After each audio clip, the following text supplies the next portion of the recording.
पेट है और एक पीठ है।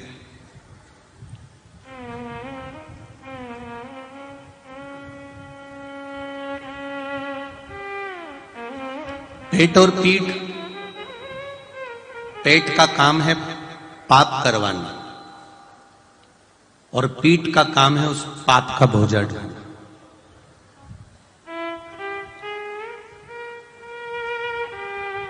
पेट पाप करवाएगा, पेट झूठ बुलवाएगा, कपट करवाएगा, बेईमानी करवाएगा, छल करवाएगा, अपशब्द कहलवाएगा। पेट कहीं ना कहीं इसको भरने के लिए बेईमानी करवा सकता है, झूठ बुलवा सकता है, छल करवा सकता है, कपट करवा सकता है, बेईमानी करवा सकता है।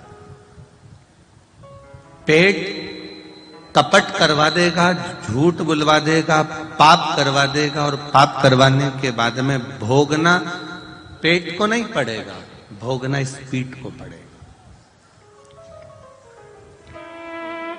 भोगना इस पीठ को पड़ेगा।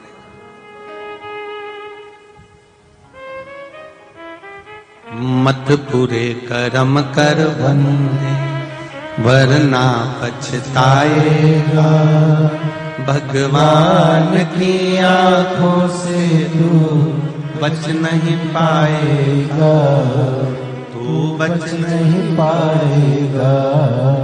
अरे ओ अज्ञानी मत कर नादानी, तेरे कर्म का फल भी तू ही पाएगा, जैसा किया तूने तेरे आगे आएगा। मत बुरे कर्म कर बंदे वरना पछताएगा, भगवान की आंखों से तू बच नहीं पाएगा, तू बच नहीं पाएगा।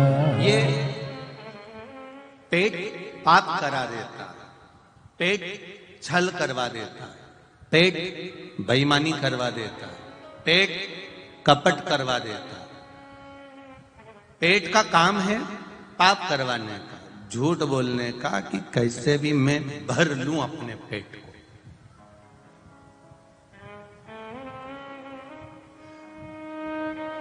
पर भोगना पीठ को है, भोगेगी पीठ। और पीठ जब भोगती है तो सोचती है कि मैंने ऐसा क्या कर्म करा जो मुझे भोगना पड़ रहा। इधर का पीठ सोचती है कि मैंने कौन सा कर्म कर दिया जो मुझे भोगना पड़ रहा, कारण क्या है। पर पीठ को यह मालूम नहीं है कि पेट ने झूठ बुलवा दिया है, पेट ने बेईमानी करवा दी है, पेट ने छल करवा दिया है, पेट ने प्रपंच करवा दिया है।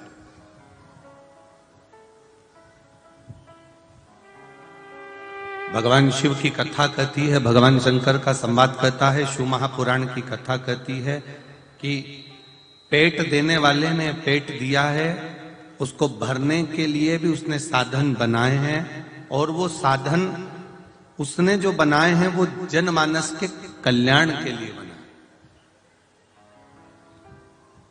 संपूर्ण विश्व के कल्याण के।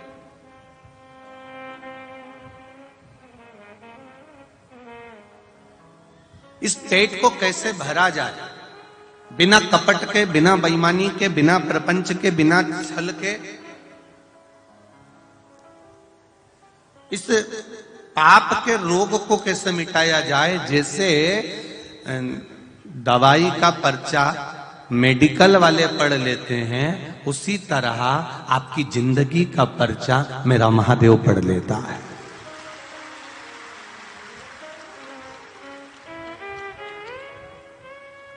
मेडिकल वाले को मालूम है कि दवाई में क्या लिखा हुआ है, क्या चीज है इसमें, क्या इसमें लिखा गया है, क्या चीज का वर्णन आया है। तो दवाई वाला तुरंत दवाई निकाल कर दे देता है कि ये दवाई में ये चीज ले लो और इस चीज से इसका आराम लग जाए। जैसे मेडिकल वाला भी कहता है, आपने जाकर कह दिया कि साहब हमारा पेट दुख रहा है, हमारा सिर दुख रहा है, हमको ये तकलीफ है, हमको ये कष्ट है, तो उसने दवाई निकाल कर दे दी। उसने दवाई निकाल कर आपको दी। उसी प्रकार से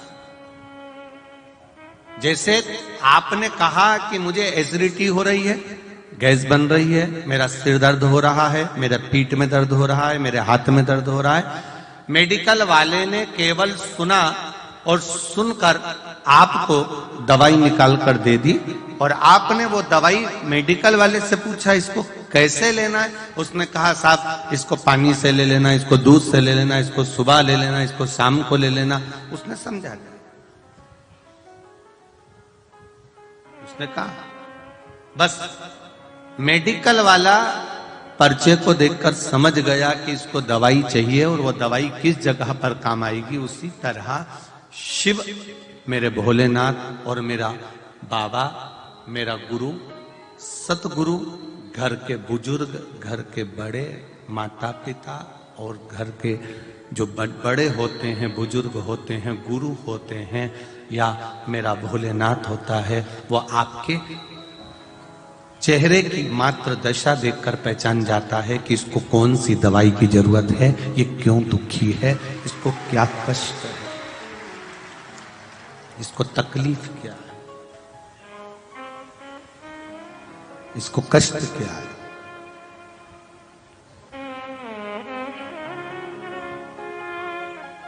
क्यों जाएं हम शिव मंदिर में?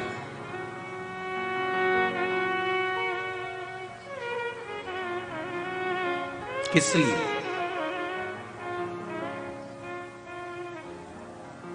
कारण क्या है?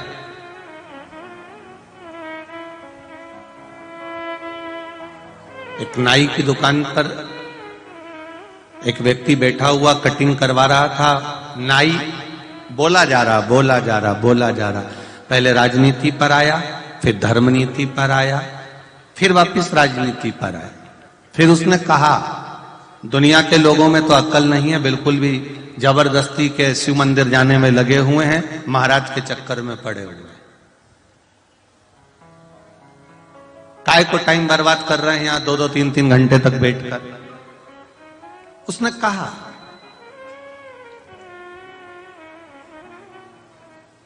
दूसरे ने कह दिया भाई देखो, भगवान की कथा में जाने से, मंदिर जाने से, गुरु के दरवाजे जाने से, परमात्मा की चौखट पर जाने से दुख कट जाता है। इसलिए दुनिया के लोग कथा में, सत्संग में, भजन में, कीर्तन में, मंत्र जाप में आते।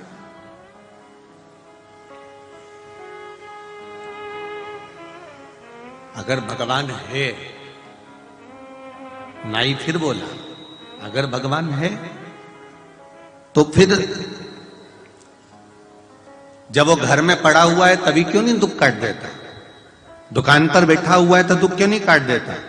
कथा में जाएगा तभी दुख कटेगा, सत्संग में पहुंचेगा तभी दुख कटेगा, कीर्तन में पहुंचेगा तभी दुख कटेगा, भगवत नाम में पहुंचेगा, मंदिर पहुंचेगा तभी दुख कटेगा।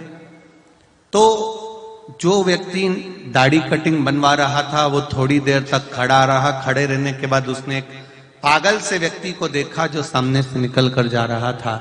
नाई से कहा भैया उसके बाल बड़े बड़े हो रहे हैं, तुम उसके बाल काट दो। नाई कहता है मैं ऐसे बाल नहीं काट सकता। वो मेरे पास में आएगा, दुकान पर आकर कहेगा कि तुम बाल काटो तो मैं बाल काटूंगा।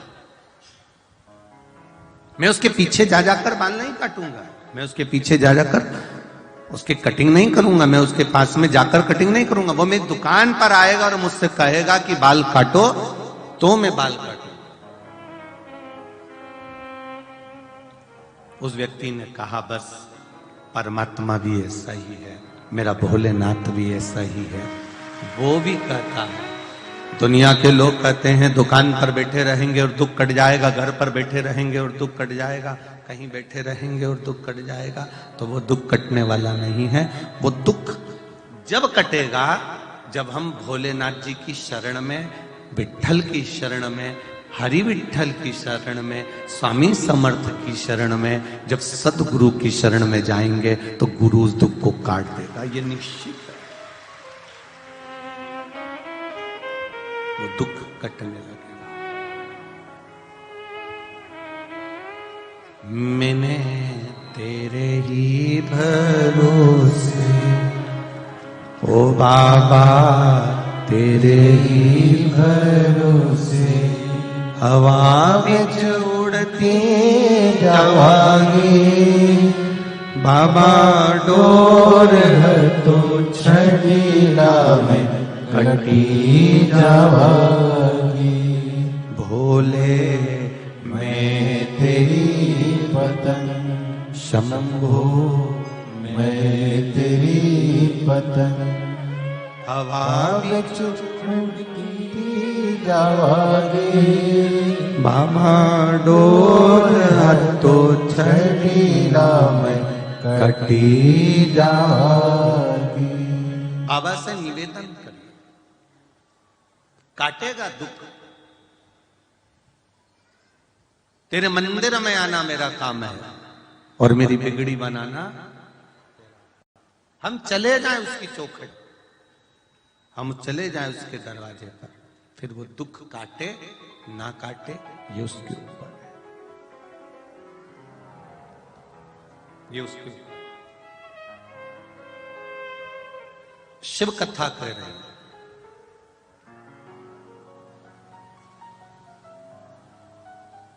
भगवान का भजन भय से मुक्त होकर करिए।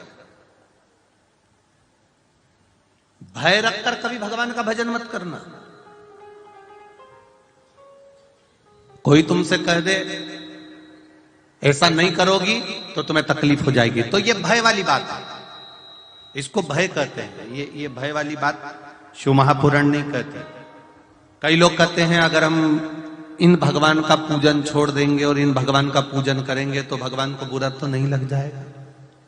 मतलब तुम्हारे हृदय में कहीं ना कहीं भय लग रहा है, तुमको तुम्हारे हृदय में कहीं ना कहीं भय समाया हुआ है।